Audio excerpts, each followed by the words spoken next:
C'est là que ça a commencé. Oui. Ok, ouais. Et je recherchais un ostéopathe pour ma jument. Elle en avait vu 2 auparavant. Ouais. Et ça me... Enfin, j'avais du mal... Enfin, ça faisait pas forcément écho dans leur pratique et même dans l'approche. Enfin, le résultat n'était pas forcément au ralenti. Ouais. Ça te satisfaisait pas, Ouais, quoi. voilà. Et t'entendais quoi par ostéopathie Pour à moi, l'époque? comme on fait sur l'humain, du structurel. C'est quoi le structurel? Faire craquer des articulations. Ouais. Donc t'attendais ça au final? Oui, voilà. Surtout que ma jument aille mieux, parce que je ne l'ai pas forcément récupérée dans un super état. Ouais. Mais avec les premiers, il y a eu des petits résultats, mais je sais pas, ça me satisfaisait pas. Non. Ok. Et du coup, t'as entendu parler de moi ou t'as cherché? Non, on m'a parlé de toi, qui m'avait conseillé 2 ostéos, et j'avais fait ma petite recherche sur internet, et j'ai pris ce qui te convenait, quoi. Ouais, en tout cas qui me parlait, ouais. Je fonctionne beaucoup là-dessus. Et la première séance, tu te rappelles un petit peu comment ça s'est passé? Oui. Les 10 premières minutes, je me suis dit, waouh, il est perché celui-là. Ah ouais? Oui. Et comment? Du coup, pourquoi? Parce que tu avais parlé... moi, j'étais pas aussi, on va dire, spirituellement parlant, j'étais pas au même stade qu'aujourd'hui. Donc... Ouais, ça veut dire quoi spirituellement? C'est parce que c'est très terre à terre au final. Très pragmatique. Non, parce que tu nous parlais du 3. Numérologie? Oui. Tu avais fait de la numérologie? Ouais, voilà. C'est très mathématique au final. Oui, mais bon, moi de base, j'étais quand même assez cartésienne, on va dire, donc j'étais là, ok, ça rentre dedans. Voilà, ça promet. Et en fait, par rapport aux séances, ce que j'aimais bien, je pense que c'est ce que beaucoup de propriétaires appréciaient, c'est le fait que tu parles du cheval, mais tu parles aussi de l'humain, et il y avait des choses qui résonnaient en nous, sans que tu ailles forcément loin comme tu peux le faire aujourd'hui. Mais tu mettais des mots sur des choses qui faisaient écho à nous, alors pas forcément, à moi en tout cas, pas forcément sur le moment, mais 1 mois, 2 mois, 6 mois après, tu disais, ah oui, c'est vrai, il avait dit ça. Okay. Ou alors, à chaque fois que tu pouvais voir Bella, c'est quels sont vos objectifs. Et ça, moi, c'est quelque chose en tout cas qui à chaque fois m'a boosté là-dedans. Ok, et tu te rappelles, du coup, toi qui étais cartésienne à l'époque, oui. Comme tu l'as dit, et j'aime bien les cartésiens parce qu'en fait c'est très factuel du coup. Oui. Et comme tu vois, au final je suis très factuel parce que même si ça va chercher loin. Oui, c'est dans l'approche en fait. Ouais, c'est dans l'approche. C'est pas c'est pas, pour le coup, c'est pas très le cracking comme tu dis quoi. Oui. Ok, et tu te rappelles du coup le besoin qu'il y avait à l'époque, ce qui a résonné sur toi? Non. Non. Mais est-ce qu'on pourrait prendre peut-être la séance qu'on a fait tout à l'heure? Sans trop rentrer dans les détails, mais pour que ça parle aux gens, parce que... Mais là, du coup, c'est... Qu'est-ce qu'elle a, ta jument, si on peut le nommer? Ma jument, elle a des ulcères. Ouais, gastrique. C'est une jument qui est en très bel état physique. Je confirme. Voilà, 4 sur 5. 3,5 sur 5, mais plus 4 sur 5. Oh, allez, 3,5. Ouais, si tu veux. On est sur les 3,5. Allez, 3,5, ça va. Et après, après une gastroscopie en clinique, elle a des ulcères de grade 4 sur 4. 4 sur 5, ouais, du coup. Oui, ils ont mis 4 sur 4. Enfin bon, grade 4. Comme tout cavalier, il y a beaucoup de choses qui résonnent avec nos animaux. Et moi, ma jument, c'est un peu tout. Ouais. C'est surtout moi et mon miroir, ça c'est sûr. Et j'ai bien conscience qu'il se passe des choses dans mon estomac qui sont pas toujours... j'ai tout le temps une boule à l'estomac. Okay. Donc là, suite à ce diagnostic-là, je me suis dit qu'il fallait aller plus loin parce qu'effectivement, il y a des choses qui lui appartiennent, mais des choses qui m'appartiennent et qui, pour moi, a impacté en fait son état actuel, en tout cas par rapport aux ulcères. Ok. Et qu'est-ce que tu pourrais dire du coup aux gens qui pensent que le cheval, c'est que le cheval et que les émotions de l'humain n'impactent pas le cheval? Toi qui à l'époque étais du coup cartésienne et que tu vois l'évolution aujourd'hui, et je voulais te dire aussi que du coup je vais plus loin avec toi aujourd'hui, parce qu'à l'époque j'allais aussi loin, mais parce que là du coup il y a tout le travail qu'on a fait ensemble, oui. Du coup je peux aller plus loin. Oui aussi. Mais même toi, dans ton Oui, approche, forcément, j'ai c'est évolué. plus du tout la même. Enfin, c'est global là. Je vais encore plus loin qu'à l'époque, Oui, c'est. c'est vrai. J'ai évolué. Ouais, c'est ça. Ouais, beaucoup plus. Enfin, c'est plus large ce qui est pris Oui, en compte. c'est vrai. Qu'est-ce que tu pourrais dire Et à c'est quoi déjà ta question? Qu'est-ce que tu pourrais dire à ces humains, tu as du soutien là, Oui, merci Pearl. à ces humains qui justement, qui disent en fait, qui reconnaissent que les problématiques chez l'animal, mais qui ne font aucun lien avec eux. Bah, je pense que déjà. Enfin, c'est compliqué parce que ça implique de se remettre en question. Et ça a été facile pour toi à l'époque ou Bah, en fait, le problème, c'est que moi, il faut que je sois confrontée à des murs pour évoluer, Ouais, pour passer les caps. Et en fait, bah, là, c'est encore le cas. Et ma ouais, jument me pousse à. Mais parce que je l'écoute aussi. ouais. Après, Bah, tu l'écoutes parce que tu as appris à l'écouter. oui, parce qu'elle me donne. Oui, mais elle me donne pas le choix non plus. Ouais. Mais Et parce que tu es capable de le voir, mais il y a plein de gens, leurs chevaux leur laissent pas le choix et mais ils l'écoutent pas. souvent, ils s'en séparent. Exactement. Exactement, ils s'en séparent et sans comprendre de ce pourquoi il y avait le problème. Ouais. Et toi, qu'est-ce qui t'a permis de vraiment intégrer le fait que, par exemple, en l'occurrence l'estomac de ta jument qui est en ulcère Oui. et le tien qui peut résonner, qu'est-ce qui t'a permis de faire le lien? Beaucoup de choses. Ouais, Bah, parce que c'est compliqué cette question.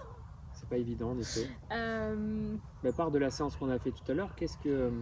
Bah, après, par rapport à ma jument, il y a, enfin, ce qui m'a poussé à faire l'examen, c'est qu'il y a plusieurs choses. Ouais, Même si elle avait un très bel état de forme, on va dire qu'elle présentait des signes cliniques peu communs. ouais, Elle a été très ballonnée. Elle avait tendance à se taper le ventre avec ses postérieurs. c'était des douleurs du coup. Ouais, des douleurs. On fonctionnait beaucoup en traction. Son antérieur gauche tout le temps en rétraction aussi, Ouais. en posture. Donc tu as observé une modification posturale et des Ouais, signes de douleur. c'est ça. Et elle avait fait aussi 2 débuts de colique sur l'année dernière. Ok, Donc en fait, en mettant tout bout à bout, je me suis dit, faut aller vérifier ça. ok. Donc on est allé vérifier ça et effectivement, voilà, Ça a révélé les ulcères. exactement. Et sur moi, bah, du coup, j'aime bien comprendre. Ouais, Et comme bah, je sais qu'on peut être très lié avec nos animaux, même si je pense qu'il y a eu des facteurs dans sa vie qui les ont déclenchés, ouais, mais moi étant moi-même une grande stressée de la vie, ouais. et anxieuse et très sensible et tout ça, je pense que j'avais aussi un peu un impact là-dessus. Donc d'où l'objet en fait d'avoir fait appel à toi Ok. aujourd'hui. Et parce que tu voulais comprendre davantage ce qui se passait. Oui, et savoir en fait si je pouvais avoir un impact, si j'avais réellement eu un impact sur elle par rapport à ça. Ok. Euh, Donc, tu voulais que je travaille, que je rencontre le système au final. Votre relation oui, et observer les interactions entre vous oui, deux. oui. Ok. Et ça t'a permis de comprendre quoi du coup au final à la fin de la séance? Que j'avais effectivement. Alors, je- Sans trop... T'es pas obligé de révéler parce que ça fait partie de ton intimité, Non, mais... non, mais que il y avait une part de moi qui impactait en fait ses ulcères et enfin, qui impactait son estomac en fait. Oui, donc tu Parce raisonnes que au final avec... moi-même, voilà, tu raisonnes avec ta jument. tout à fait. Ok. Et qu'est-ce que tu penses aujourd'hui de l'ostéopathie ostéo-articulaire avec le recul? Alors, Père, stop. ben, pour moi, il y a besoin des deux. D'accord. Ok. Enfin, pour moi, pour moi, c'est plus un accompagnateur du vivant où parmi tes outils, tu as l'ostéopathie. Oui. Mais pour moi-même, je vais voir un ostéopathe qui me fait beaucoup de bien, voilà, sans. Oui. Ostéo-articulaire. Ouais. Enfin, un Ok. ostéo en tout cas, enfin classique, qui est pas ton approche par rapport au système et enfin ce que tu appelles l'approche systémique. Oui. Et qui est l'ostéopathie au final? Parce que l'ostéopathie, c'est le système. Oui, mais c'est bah, après tout le monde n'a pas tes facultés et ils peuvent avoir ton approche. Oui, je comprends ce que tu veux dire. C'est vrai que pour le coup, j'ai j'ai tendance, moi, un peu à me battre contre l'ostéopathie ostéo-articulaire. Et tu vois un petit peu, est-ce que tu as déjà vu un peu des séances d'ostéo-articulaire sur les animaux et qui peuvent être... Violente? Ouais, Oui, mais ça, je comprends pas. ouais, moi non plus. Tu vois, c'est ça. Après, tu vois, j'en fais de l'ostéo-articulaire. Oui. Et Non, non, après, c'est pas violent, on est d'accord. Non, non, non, mais ce que je veux dire, c'est que Enfin, parfois, oui, il y a des petits crackings, mais quand on voit... Enfin, en ce moment, il y a beaucoup Oui, de vidéos sur les réseaux notamment et tout, et je crois que c'est un chiropracteur plus qu'un ostéo oui, qui oui, qui fait craquer les girafes, les éléphants et tout petit pointy, quoi. Ouais, et je me dis, lui, il a des gaufres quand même, parce qu'il Ouais. pourrait clairement se faire bouffer, mais non. Bah, à chaque fois, non, mais tu sais pourquoi? Non. Parce que les animaux sont en sidération. Ok. T'as déjà vécu un état de sidération? T'es tellement choqué de ce qui vient de se oui, passer oui, que tu percutes pas? Ouais. Et voilà, mais c'est ce que les animaux vivent. Ouais. Mais du coup, tout va bien. Parce qu'il fait 1 million de vues et les gens Sont contents. sont contents. Et c'est vrai que j'ai un peu tendance à, moi, être activé fort quand je vois ce genre de choses, parce que c'est clairement de la maltraitance filmée. Ouais. Et applaudie, du coup. Oui.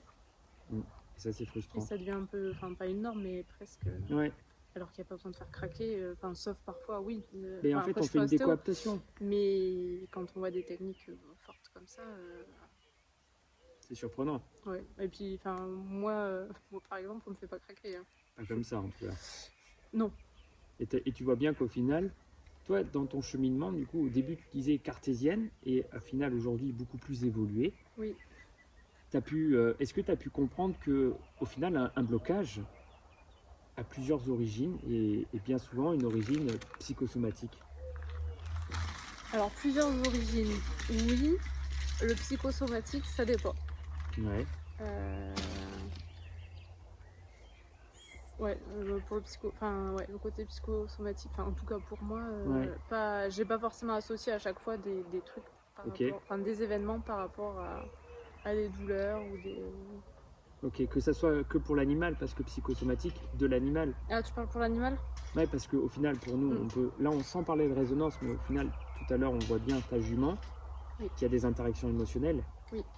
du stress, de l'anxiété, qui, elles, se révèlent comme des contractions hyper fortes et répétées de l'estomac qui déclenchent les ulcères. Ouais. Je vais t'expliquer le fonctionnement. Et du coup, ça, c'est son psychosomatique à elle, propre à elle, au final, vrai, tu vois, qui résonne sur ton fonctionnement à toi. Oui, et sur ce qu'elle a aussi, au-delà de moi, ce qu'elle a Exactement, aussi vécu. à elle, uniquement à elle, parce C'est ça. que les gens comprennent bien qu'il y a le problème de l'animal, C'est ça. il y a le problème de l'humain, C'est ça. et parfois il y a une résonance entre les deux. Ouais. Mais c'est pas toujours obligatoire qu'il y ait une résonance entre les deux. Ouais. Ok. Et tu te rappelles, tu es venu me voir au cabinet, Oui. pour toi. Oui. Tu te rappelles un petit peu pourquoi tu es venu me voir? Oui. Tu veux nous le partager? T'es pas obligé de trop rentrer dans les détails, mais que les gens puissent se dire ah ouais, tiens, du coup, peut-être que certains ne savent pas que je fais l'humain en neuro-ostéo. C'est plus compliqué. Parce que je ne vais pas rentrer dans le détail. Ouais, parce que c'est ton intimité. Exactement. On peut dire, est-ce que tu venais pour des problèmes métaboliques? Ça te va, ça? Ouais, on peut dire ça. Hormonaux, du coup. Oui. Ok. Et comment ça s'est déroulé, la séance?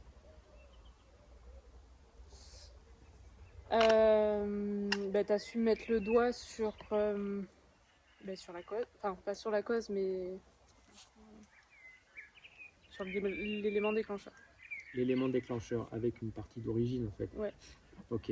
Et comment tu as vécu ça? Que je puisse permettre de te révéler ce qu'il y a déjà à l'intérieur de ton corps, en fait. Oui, c'est comme si tu avais appuyé sur un bouton lumière, quoi. Ouais. Et tu as vécu ça comment? C'était pas très confortable. Ouais. Mais c'est ce qu'il faut aussi pour... Ça veut dire quoi, pas confortable? Parce qu'il y a des gens, ils vont dire, ouais, il fait souffrir les gens, quoi. Ah non, c'est pas... Non, émotionnellement parlant. Ouais. C'est quoi qui est confrontant? Tu saurais dire? C'est la vérité, de voir Les faits. Ouais, les faits. C'est là où je dis que je suis très factuel. Oui, c'est vrai. Tu vois ce que je veux dire? Oui. Et qu'est-ce que ça a permis derrière? En partant de là où tu étais, qu'est-ce que ça a permis derrière et comment tu as digéré? Alors j'ai assez vite digéré. Ouais. Je fonctionne comme ça, donc chez moi en général ça va assez vite. Mais c'est surtout de mieux comprendre certaines choses vis-à-vis de ma vie. Tu saurais décrire ce que tu as compris? Après, tu n'es pas obligé de tout raconter, mais tu pourrais dire ce qui, par exemple, a été important pour toi.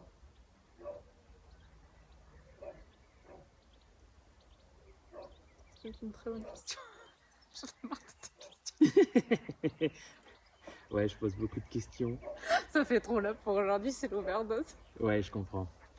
Est-ce qu'on pourrait dire juste, tu vois, je me rappelle pas de tous les détails de la séance, mais que ça t'a permis de faire des liens avec ton passé Oui, et que ce tout à que fait. ton corps disait aujourd'hui, Aujourd'hui, oui, ça fait lien entre avec le l'histoire. passé et aujourd'hui. Ouais. Ouais, t'as du soutien.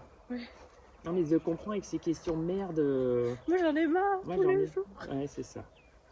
Ok. Et t'as digéré, tu dirais que t'as digéré rapidement? Oui.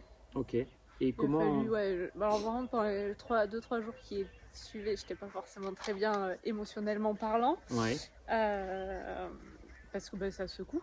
ouais. Mais après, non. Après, c'était ok. Quoi. Ok, cool. Et ça t'a permis quoi?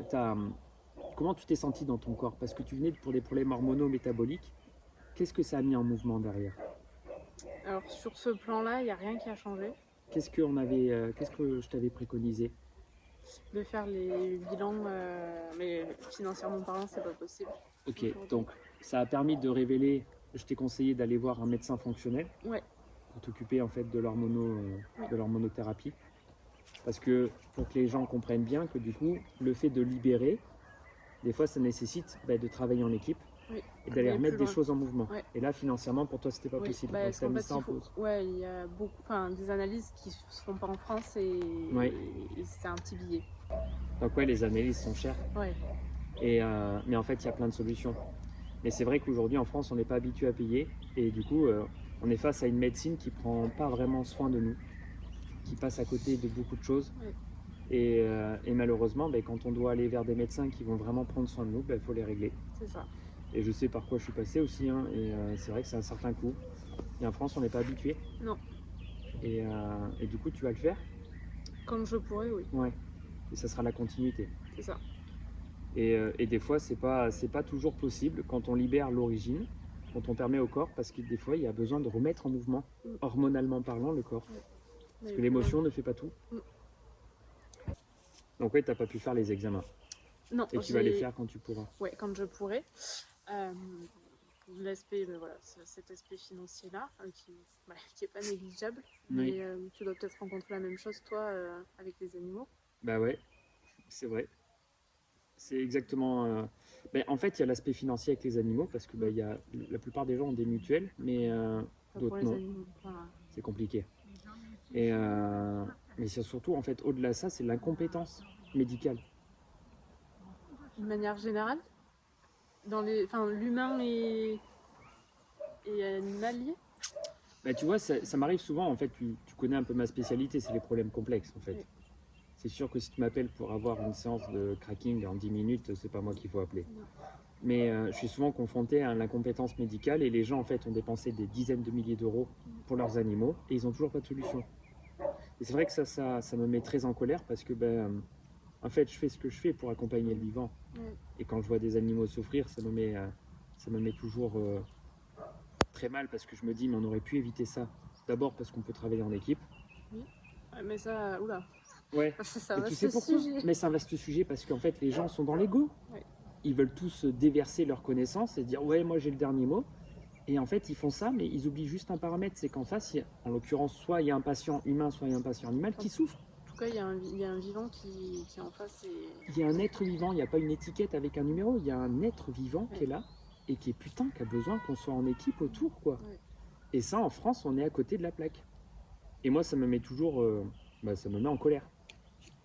Parce que, en fait, on perd du temps, il y a un patient qui souffre, et bien sûr, et des fois, il y a des patients qui meurent.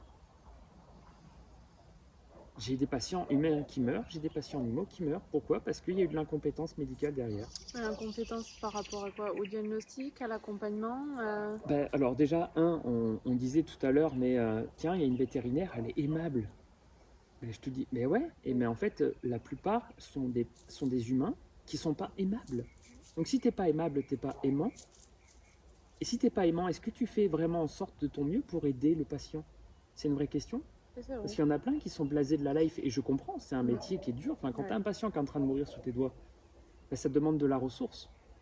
Ça demande de travailler sur soi. Ouais, et puis après, s'il n'y a pas aussi une question d'habituation, même si au final c'est du vivant.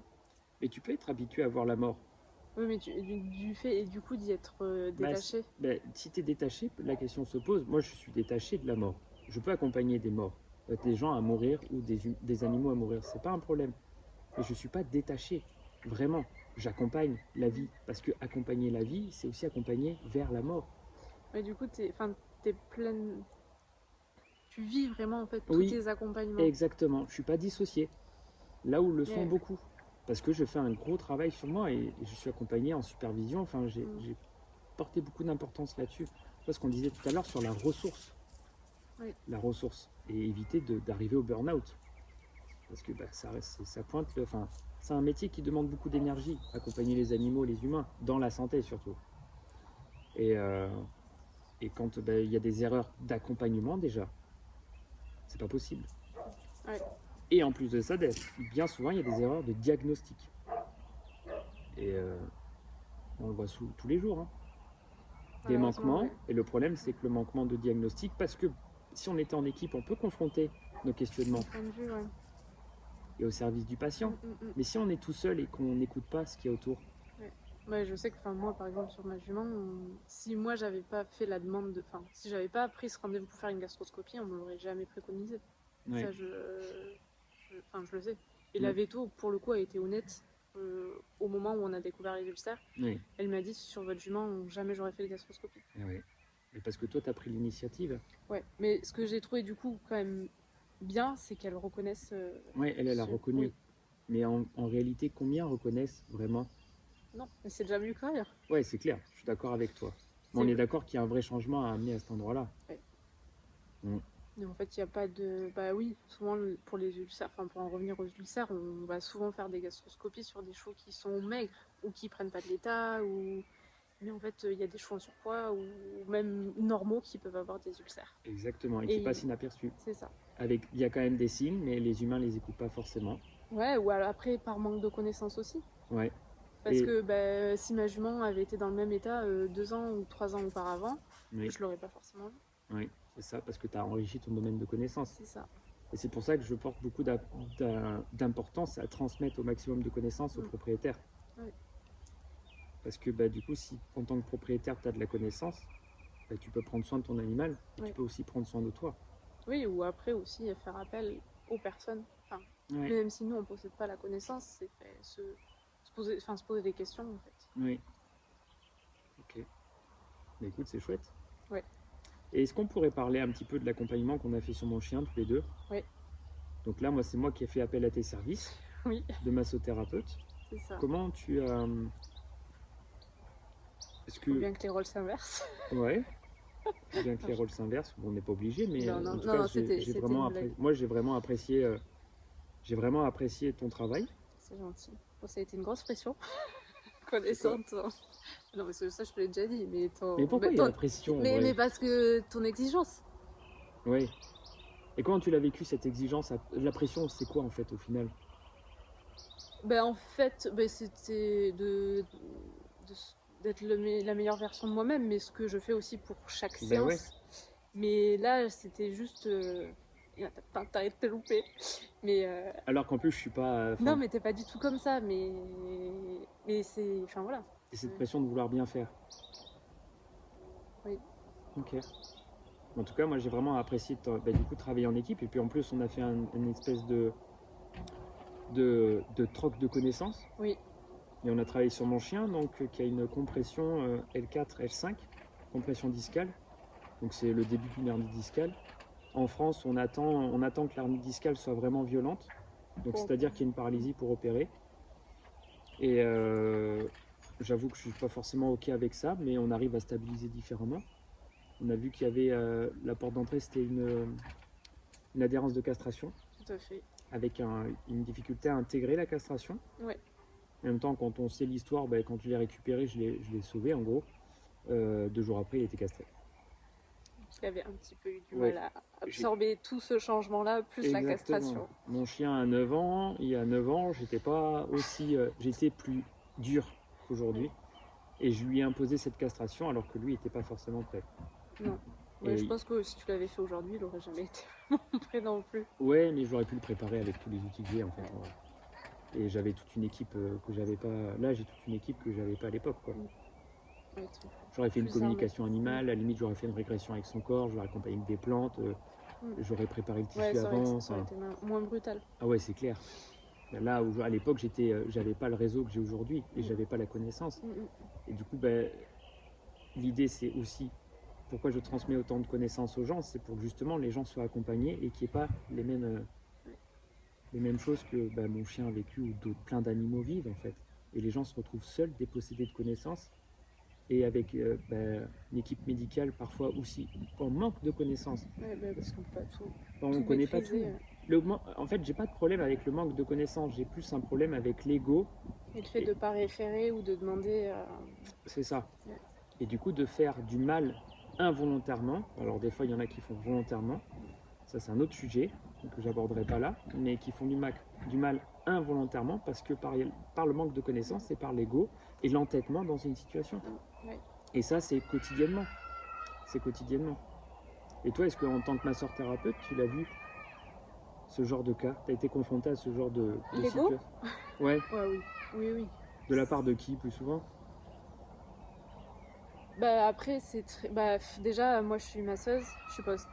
on me fait bien comprendre que je suis que masseuse et pas ostéo. C'est qui te fait bien comprendre ça? Des ostéos. Ah oui? Ouais, j'ai eu le cas. Intéressant. Voilà. Je pourrais les appeler si tu veux. Non, mais c'est bon. Non, je déconne. Mais ouais, ce côté un peu supérieur et déjà la problématique dans notre métier, c'est que c'est pas reconnu.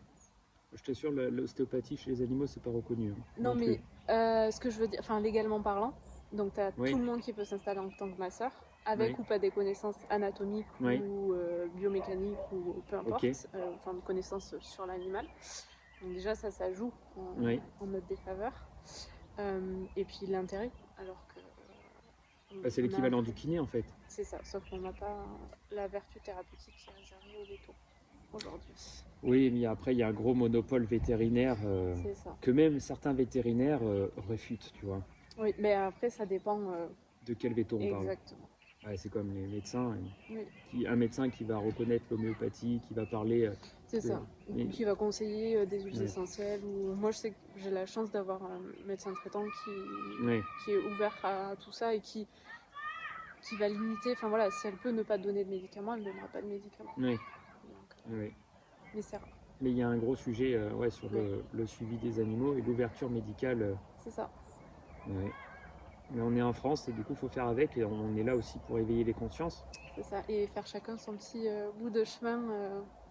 Mais parce que après, notre but en travaillant avec le vivant, normalement c'est de leur apporter du bien-être et peu importe que ce soit nous ou un autre. Oui.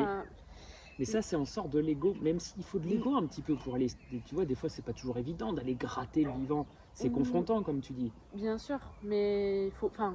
moi, en tout cas, c'est ma vision des choses aujourd'hui. Est-ce que ça sera toujours le cas dans 1 an ou 2 ans ou 10 ans? Je sais pas, mais le but, c'est que l'animal soit bien. Exactement. Et en fait, si... Peu importe qui apporte du bien-être. C'est ça. Si finalement, avant ma prise en charge, quand je fais mon bilan, je me rends compte que c'est clairement pas de mon ressort, c'est direct le veto, ça sera direct le veto. Et c'est pas grave pour moi. L'intérêt, ça reste l'animal. Et puis le propriétaire en face se dira, ok, la personne que j'ai eue en face a eu un comportement professionnel et a su me référer. Voilà. Mais tu as fait quelque chose d'important à cet endroit-là. Tu as dit, ok, ce n'est pas en mon pouvoir d'aider cet animal, mais tu l'as quand même aidé en fait. Tu as extrait l'action, mais tu l'as quand même faite parce que tu as aidé cet animal en référant et que ça soit un vétérinaire, peu importe en fait quelle discipline médicale, le fait de reconnaître sa limite, c'est déjà extraordinaire. Moi j'ai rencontré des patients, je me rappelle d'un cheval, la femme elle avait rien fait pendant 19 ans sur son cheval parce qu'il y a un ostéopathe qui avait dit à ce cheval, cette dame-là, on ne peut rien faire pour ce cheval. 19 ans après, 19 ans après, je me suis occupé de cet animal. Alors, je peux te garantir que remonter 19 ans de régression dans le tissu, il en a bavé. Mais on l'a aidé. Mais après, moi, ce que je trouve et qui est dommage auprès des propriétaires des animaux, c'est qu'ils ne gardent pas leur libre arbitre sur ce qu'on leur dit. C'est-à-dire, Bah, par exemple, je vais masser un cheval ou un chien, peu importe, et je vais leur dire cette zone-là est tendue. ouais, ok, C'est mon interprétation. ouais, Mais qui dit que vraiment cette zone-là est tendue? Et en fait, oui, moi, souvent, quand je vais avoir soit une zone qui va vachement ressortir ou un décalage, par exemple, parfois une épaule plus haute que l'autre ou comme ça, je vais montrer au propriétaire ouais, pour qu'il faut qu'il qu'ils voit, ressentent, qu'il se rende compte et que, en fait, que ça soit parlant ce que je fais. oui, Mais si par exemple je leur dis, enfin je sais pas, sur un cheval, votre cheval je pense qu'il est mieux à gauche qu'à droite. oui, Et que le propriétaire dit oui oui. Mais en fait ça se trouve c'est tout l'inverse. En fait oui, c'est ton point de vue, c'est ça. Et souvent ce que je trouve à tort c'est que on écoute mot pour mot ce que le professionnel va dire. pourquoi? Attends. Ouais, c'est bon, j'attends toujours. Ah, t'as peur que ça se... Après, s'il y a quelqu'un qui m'appelle, Ah ok.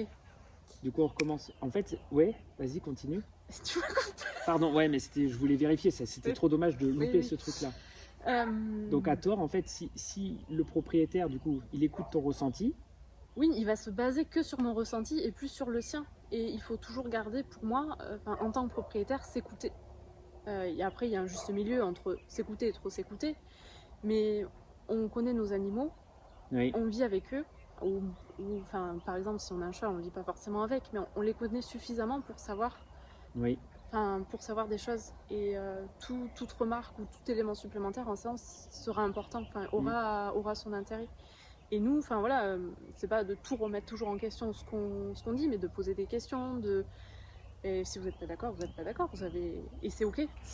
et oui, Il n'y a pas, qu'une seule vérité. Il peut y exactement. avoir plusieurs vérités. Et même si on est des professionnels, on peut passer à côté de choses. On peut avoir un point de vue différent, mais qui ne fera pas forcément qu'on a tort ou raison. Et pareil pour le propriétaire. Et moi, c'est ce que je trouve dommage aujourd'hui. C'est ça, c'est que vraiment, on va écouter qu'une seule personne et c'est pas remettre en question, mais avoir en fait son esprit critique sur ce qui peut être dit. Exactement. Et c'est ce que j'appelle l'autonomie, du coup. Oui, c'est vrai. C'est pour ça que je dis souvent le corps enseignant. Tu sais que je dis souvent le corps Ouais. enseignant, il Oui. t'enseigne, que le corps Oui. enseigne. Ouais. Et qu'en fait, on sait qu'on ne sait pas.